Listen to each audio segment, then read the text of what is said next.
Olá, pessoal, bem-vindos a essa terceira aula, onde a gente vai conversar um pouquinho sobre a importância da observação com relação a esses aspectos psicomotores. É muito importante que a gente compreenda que a percepção desse desenvolvimento integral da criança, ela perpassa toda a nossa postura pedagógica. Nós só vamos nos posicionar de uma forma consciente, crítica, transformadora, se realmente a gente compreender que os aspectos emocionais, os aspectos físicos, biológicos, os aspectos psíquicos, eles não estão desvinculados. Essa criança, ela precisa ser compreendida na totalidade. E é por isso que a gente inicia essa aula retomando alguns dos aspectos que nós conversamos na nossa aula de número 2, onde tivemos uma introdução com relação à perspectiva dessa disciplina de educação, de fundamentos da educação psicomotora.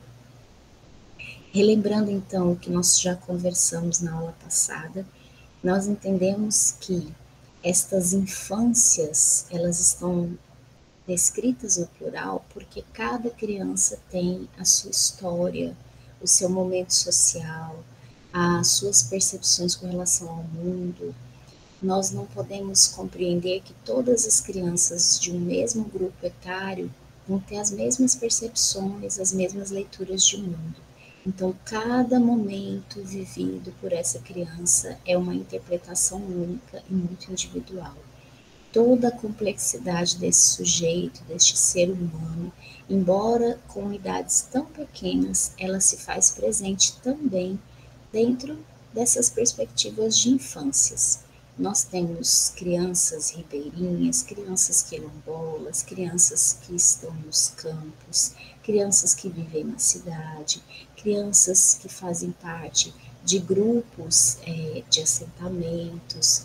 Então, nós temos diferentes perspectivas de infâncias, cada uma com a sua complexidade, cada criança com a sua forma única de habitar o mundo e cada criança com os seus marcos de desenvolvimento. E com relação a esses marcos de desenvolvimento, é que nós, professores, precisamos ter uma atenção redobrada, não só uma atenção sensível, de compreender que isso existe, mas uma atenção qualificada, uma atenção profissional aliada a essa sensibilidade.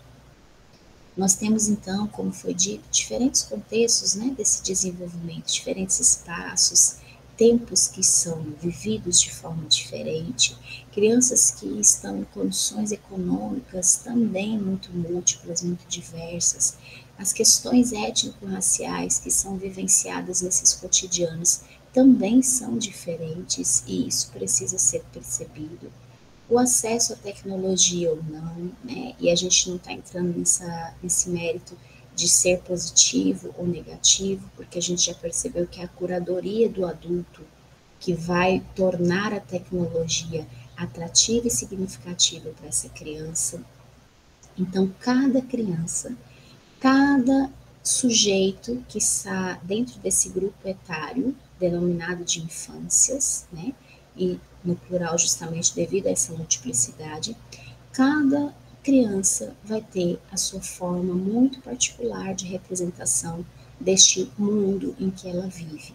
Nós temos então uma representação do espaço que, embora seja vivido de forma coletiva, ele é interpretado e representado de uma forma muito individual, porque essa é a beleza da diversidade e da multiplicidade dessas infâncias. Nós também compreendemos que as crianças elas possuem muitas e muitas linguagens. Nós temos em Loris Malaguzzi que as crianças têm 100 linguagens, né? Então veja a multiplicidade.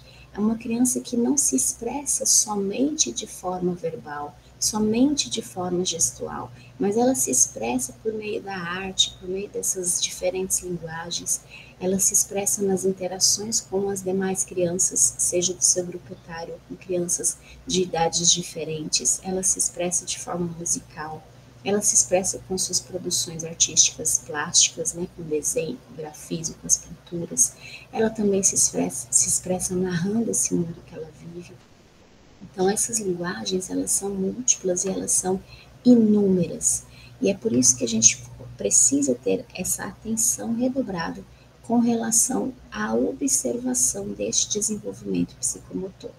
Nós vamos encontrar no nosso material base que essa observação do desenvolvimento, ela se volta principalmente à percepção com relação a como essa criança se porta frente a esse objetivo de aprendizagem que é planejado e que vai ao encontro dela e que precisa estar em diálogo com o interesse que essa criança tem, com a valorização daquilo que ela traz enquanto saberes, enquanto concepções de mundo, né?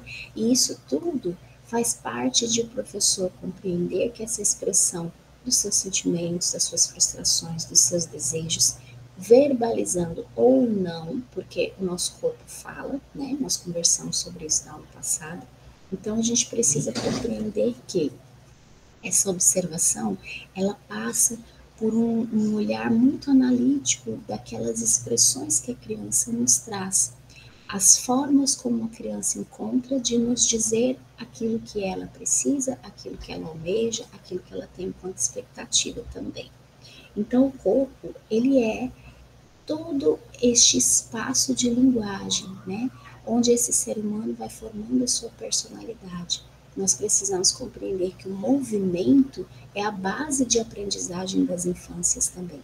Então, uma criança que se movimenta é uma criança que explora, é uma criança que se expressa.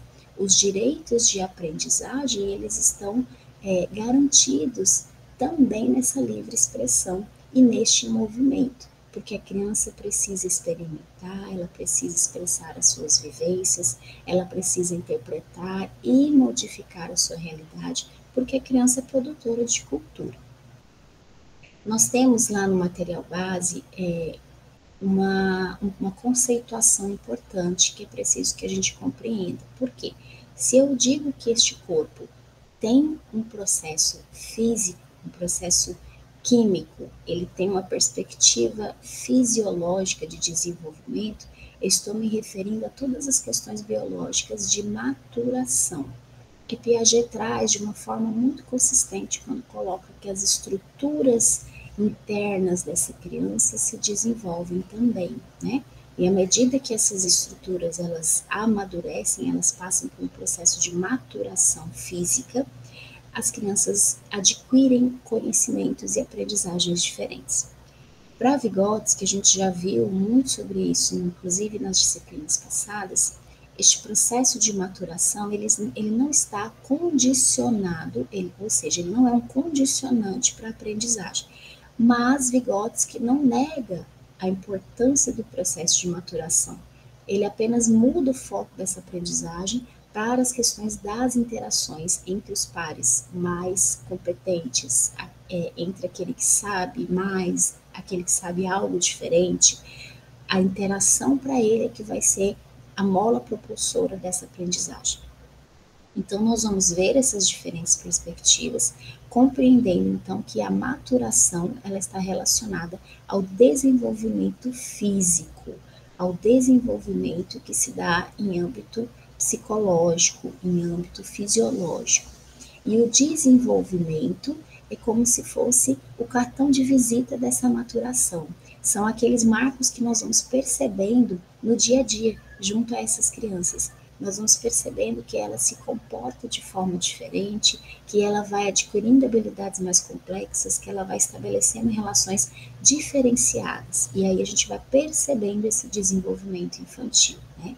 E aí esse desenvolvimento é justamente essa relação muito próxima e muito intrínseca entre a maturação e essas interações que acontecem no ambiente. Então, quando a gente pensa em desenvolvimento psicomotor, algo que precisa ficar claro para nós desde esse primeiro momento, tudo está interrelacionado.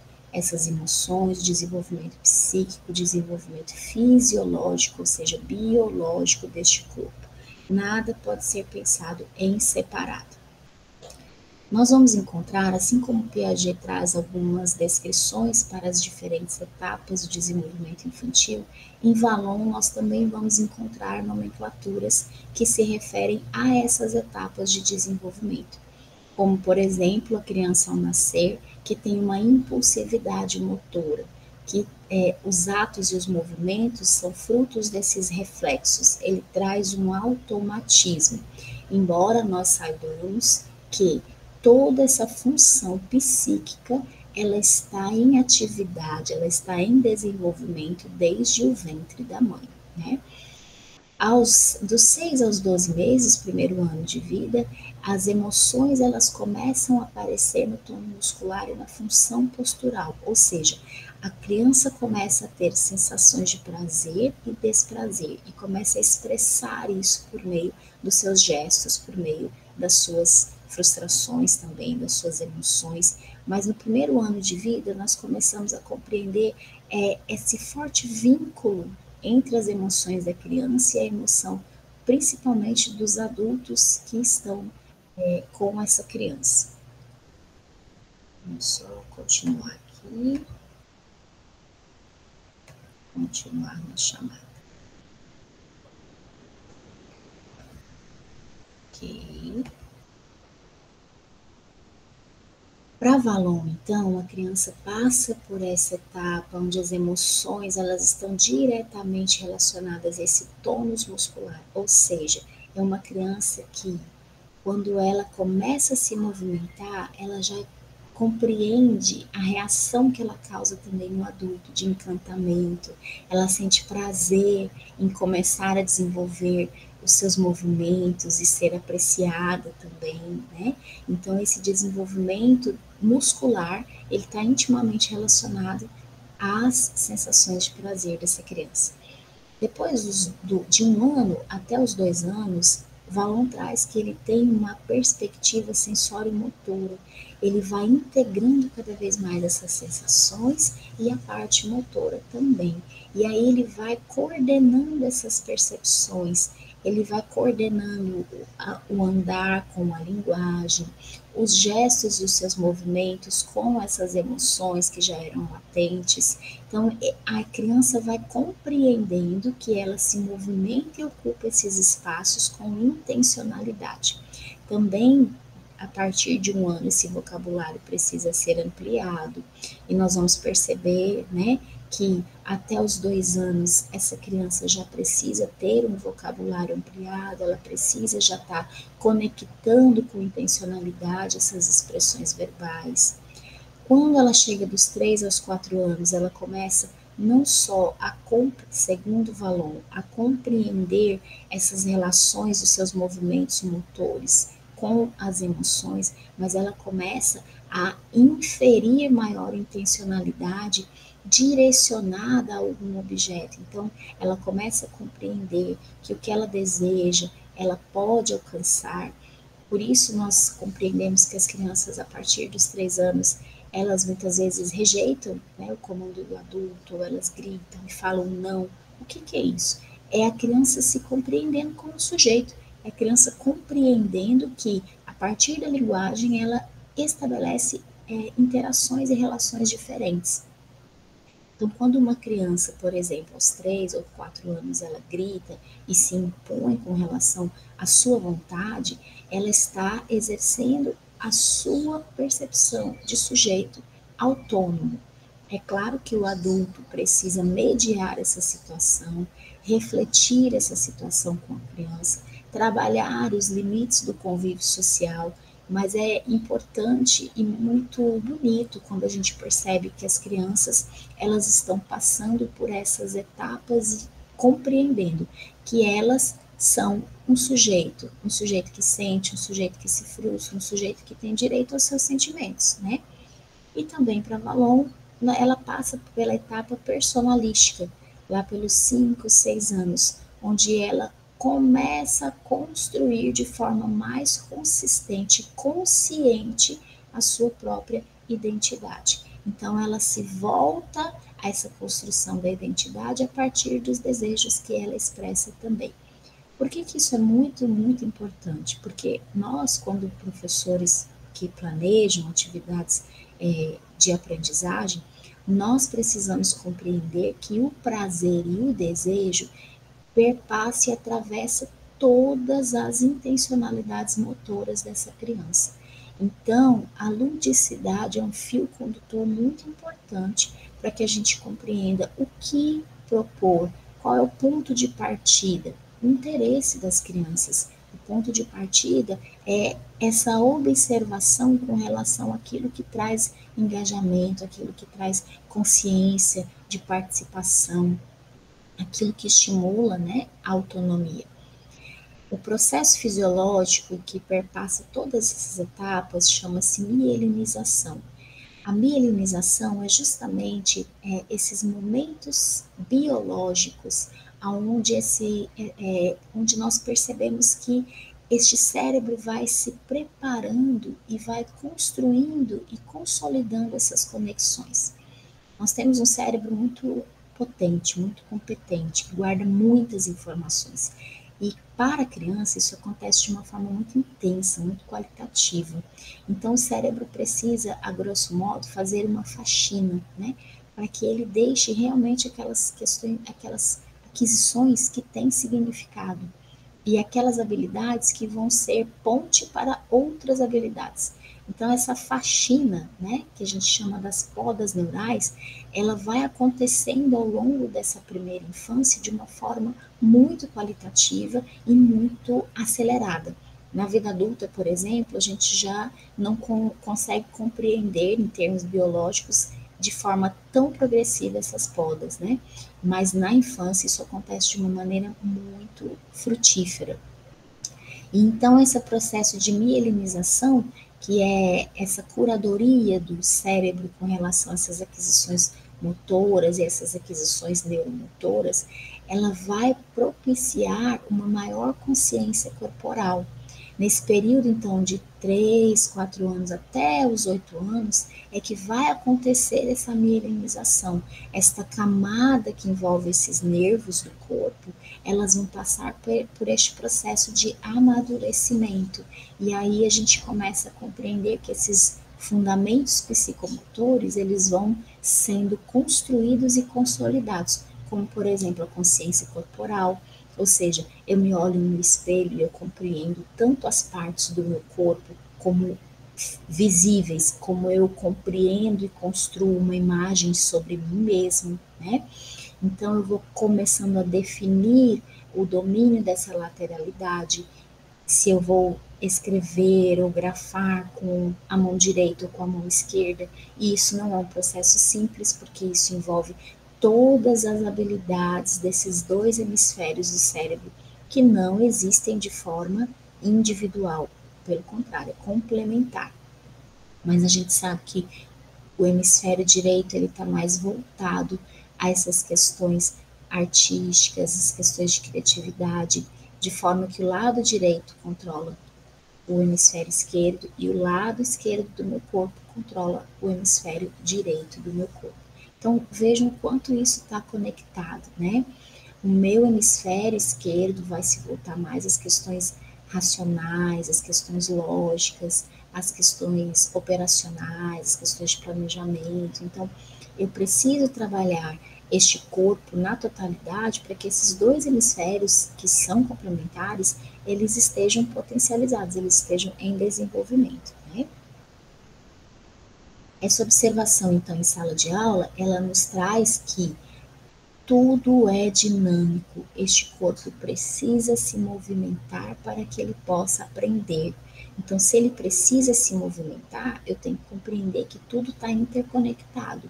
A linguagem deste corpo, seja ela gestual, verbal, com a aprendizagem, ou seja, com a cognição, as competências pessoais e sociais que essa criança adquire por meio das muitas habilidades, né?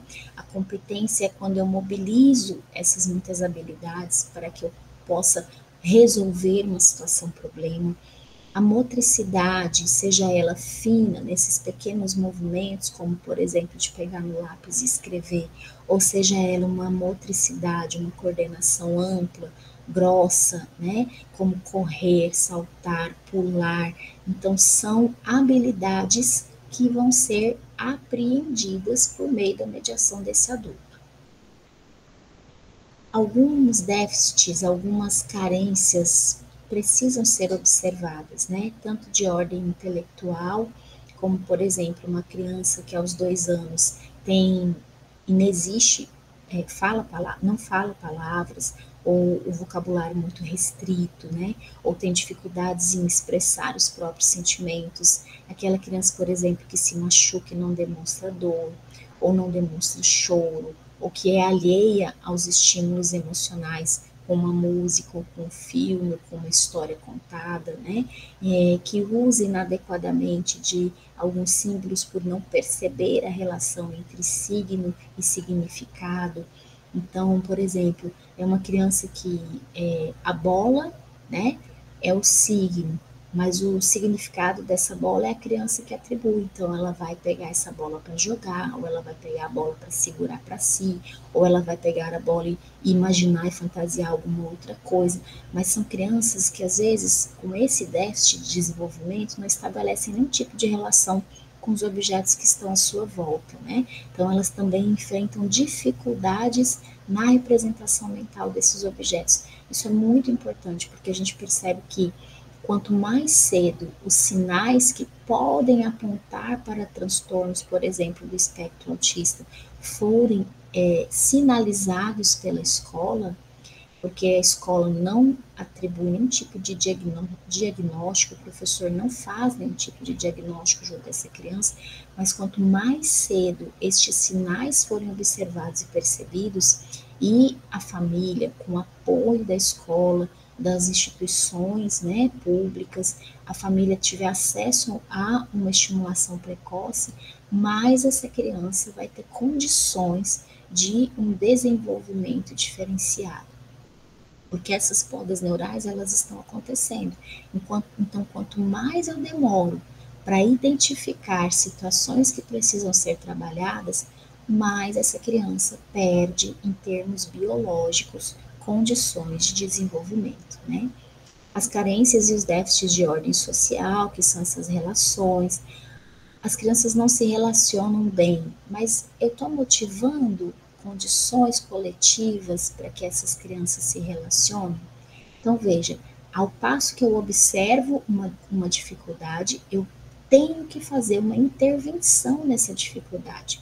As crianças não conseguem brincar, por exemplo, sem o toque físico. Alguns chutam, alguns batem. Então, que tipo de brincadeira coletiva eu estou proporcionando para que elas se expressem e elas venham a compreender que está tudo bem brincar e compartilhar, que está tudo bem brincar e emprestar o brinquedo, esperar a sua vez. Então, por meio da brincadeira, é que ela vai construir essas habilidades. Então, eu observo, eu identifico, mas eu preciso propor essa intervenção.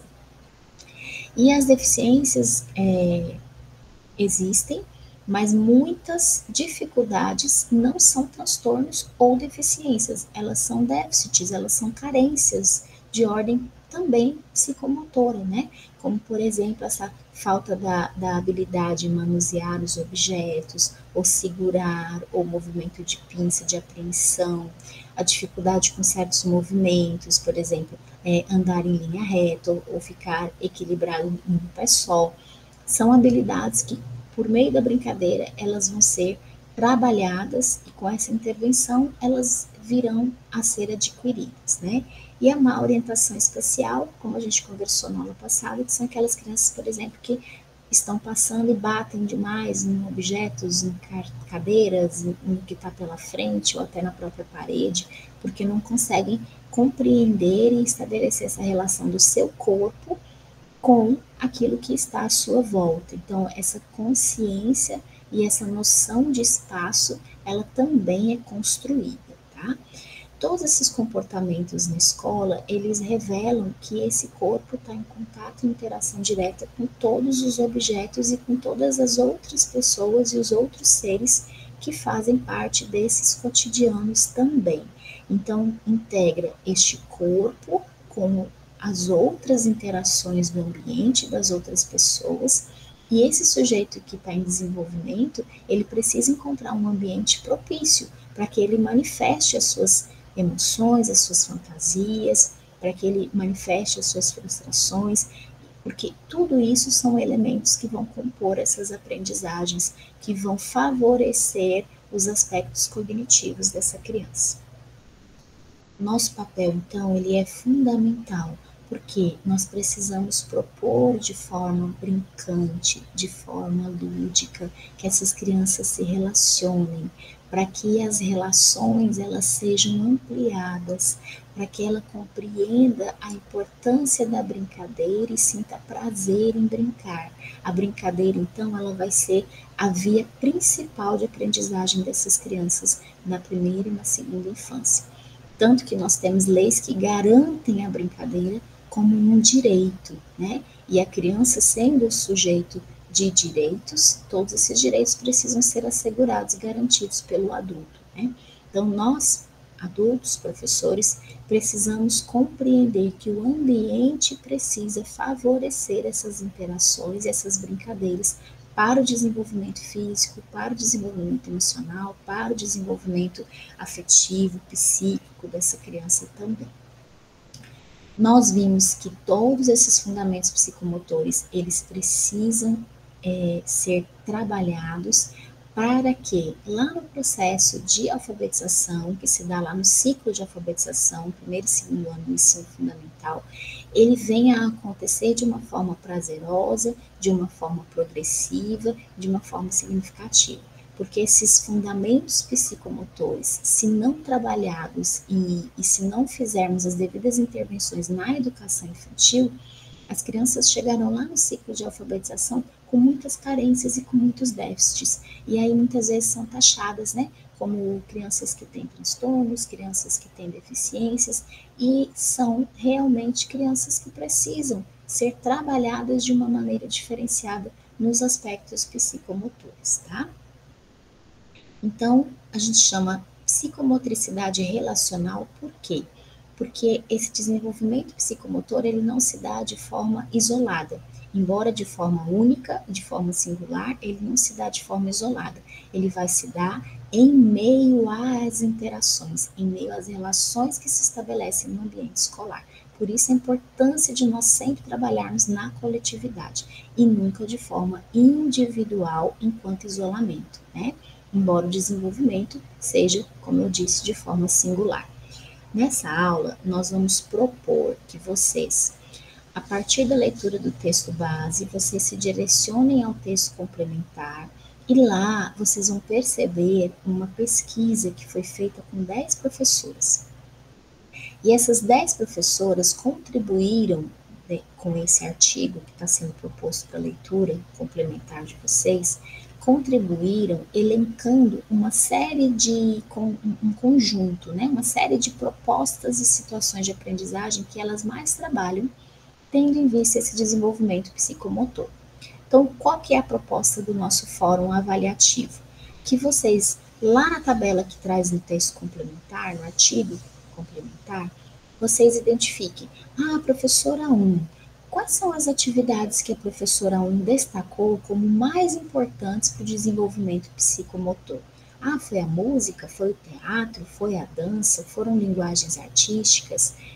Então, eu vou pesquisar dentro dessas propostas que a professora 1 apresentou, eu vou pesquisar uma situação concreta de aprendizagem. Então, se eu escolho a professora 1 que trouxe como exemplo a música, eu vou pesquisar qual é a música que trabalha os fundamentos psicomotores com objetivos claros, com a intencionalidade. E por quê? Por que essa música trabalha lateralidade? Por que essa música trabalha coordenação motora? Por que essa música trabalha a noção de consciência corporal, de equilíbrio, de coordenação fina também? Então, eu vou identificar nessa proposta prática, real, uma proposta, né, uma atividade. Na educação infantil, ao invés de atividade, geralmente a gente usa a terminologia proposta, porque a proposta é aquilo que você leva para a criança e constrói junto com a criança,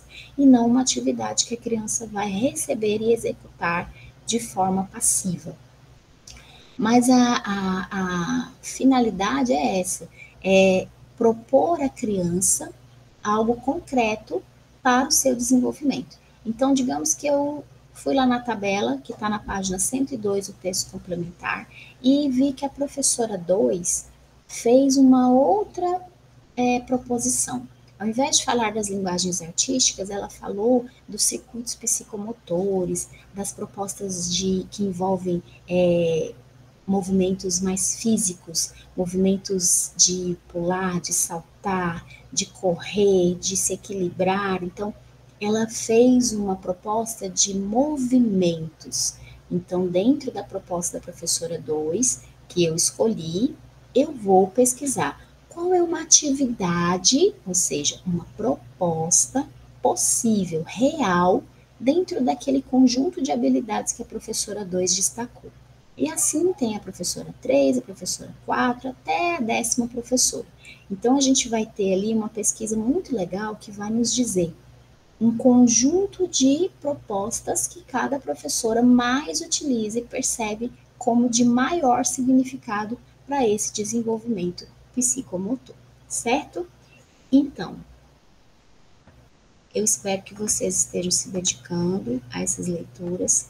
Como a gente reforçou, né, na aula passada, nós não podemos passar por essas leituras sem que elas realmente tenham um significado na nossa vida acadêmica, porque realmente nós vamos deixar de compreender a contento aquilo que está sendo proposto. Então, eu desejo a vocês um ótimo estudo, desejo que vocês se dediquem, façam os fechamentos de vocês. Parabenizo quem já construiu seus parágrafos de memorial. Eu já conversei, né, com vocês na primeira aula, na segunda aula, que o memorial ele se destina à habilidade de escrita que o professor precisa aprimorar a cada dia. Então, não deixem de contribuir lá com o memorial que está sendo proposto. Nessa rota de número 3, o memorial não vai ser proposto, porque nós teremos o fórum avaliativo. Então, a escrita de vocês vai se voltar a escolher uma atividade, lembra? Uma proposta, né? Que seja real, que seja concreta, que possa ser implementada, planejada para aquele desenvolvimento psicomotor. E já na próxima rota, a gente já vai trazendo outras perspectivas de avaliação com vocês também. A questão é que em todas elas, a escrita ela é fundamental. E a escrita nunca está desvinculada da leitura. Então, quanto mais eu me propor, me desafiar a ler, mais eu vou adquirir habilidade de escrita que vai fazer com que eu compreenda a importância de eu ter uma formação pedagógica sólida. Então, nada de ler pela metade, nada de escrever de forma que não haja coesão, que não haja coerência, ok? Então, um bom estudo para vocês, fiquem bem, se cuidem e até a nossa próxima aula.